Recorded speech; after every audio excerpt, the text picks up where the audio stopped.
Hello and welcome to NCTV episode 91, which is all about how to prevent mountain bike injuries.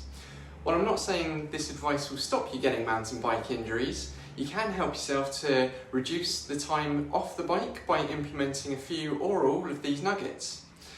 Injuries through crashes are not really avoidable, but it's worth bearing in mind that fatigue, both mental and physical, affects your concentration and ability to balance and adjust your body accordingly to the trail.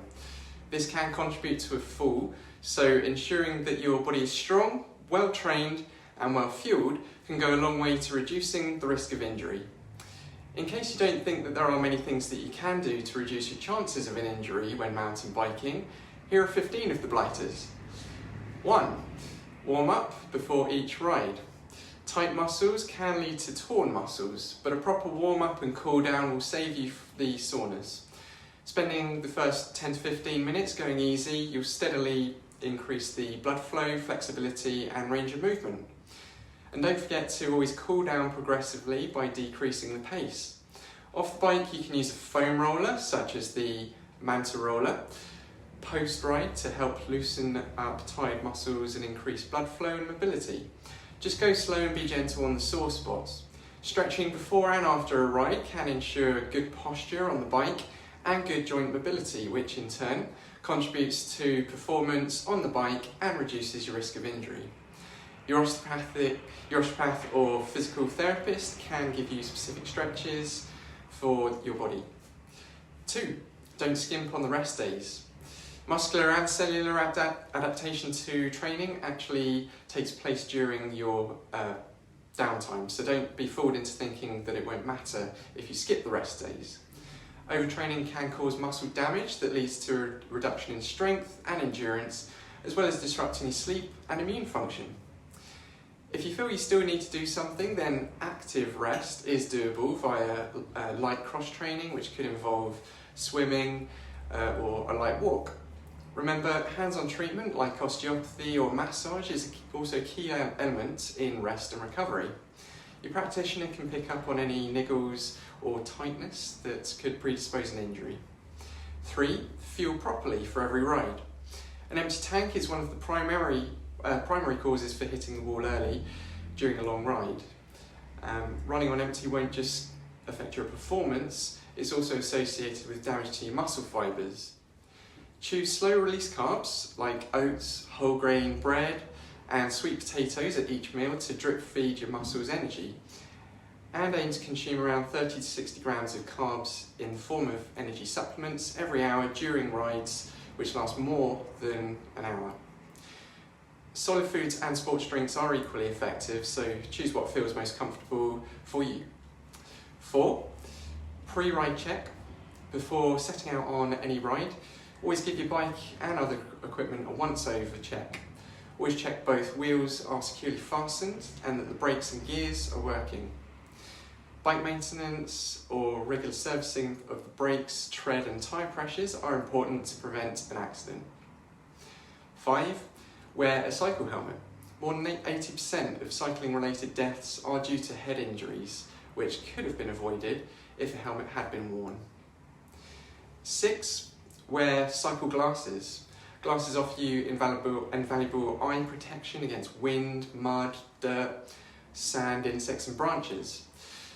These will also enable clear visibility, thus preventing potential accidents. 7. Knee pads and elbow pads. These are worn by many mountain bikers who choose to try and prevent traumatic injuries in the event of a fall. 8. Carry out a recce before a downhill section. If you are riding in an unfamiliar area, it's always well worth dismounting from your bike and inspecting the downhill section on foot before committing to it on the bike. Quite often, dangerous obstacles can be hidden on the steep ground, and if you go hurtling down into the unknown, then the first time you see a hidden danger, it might be too late. 9.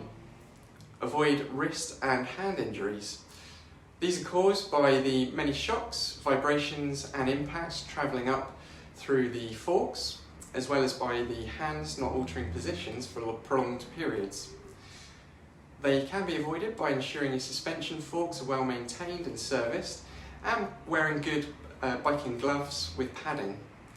Fitting bar ends allows you to move your hands around more freely and adopt a more efficient cycling position. Remember to take your hands off the handlebars occasionally and shake them to restore the circulation. 10. Keep well hydrated. Both heat stroke and exhaustion can be caused by not being sufficiently hydrated. Make sure you drink plenty of water prior to your ride, but also during the ride. Hands-free hydration systems such as Camelback, Platypus or similar designs offer significant advantages over water bottles. 11. Ride within your skill level. Never listen to your buddies when it comes to a section of trail you think is above your ability. Get off and walk that section if needs be, and take it really slow. There is no shame in being safe. Plan to ride with your friends with a similar ability and preferably review the trail before a ride so that you know what to expect. 12. Too much too soon. Errors in training are a factor in injury development, especially overuse injuries. Take care not only with duration of your rides, but also intensity. This can include speed or doing too many hills or climbs with insufficient fitness. It's tempting to take advantage of a good weather window or a weekend warrior scenario, but this can often lead to injury. 13. Prepare your body. Riding fitness is obviously best achieved through riding, however, a huge component of injury prevention is preparing your body. Upper arm, lower body, eccentric and isometric strength training of your arms and shoulders, as well as your glutes and your thigh muscles, is essential. A strong, stable pelvis can help to prevent knee pain. Also, core abdominal strength will help not only to prevent lower back pain, but also improve your ability to balance and shift your weight on the bike, potentially preventing a fall or injury. Next, it's good to focus on functional movements rather than isolated exercises. For example, squats, lunges and plyometric exercises are good for strengthening your legs. And a final body prep: enhance your endurance by challenging your aerobic and anaerobic capacity with interval training and cross-training like swimming, running or rowing.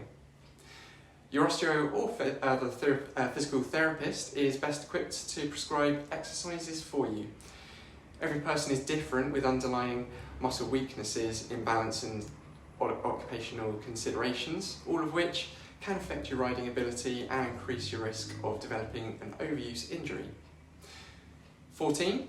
Know about good body positioning. Stay centered with your weight evenly distributed between your front and the back wheels, and this requires moving backwards and forwards in the cockpit as you climb or descend, and this will help you stay on your bike.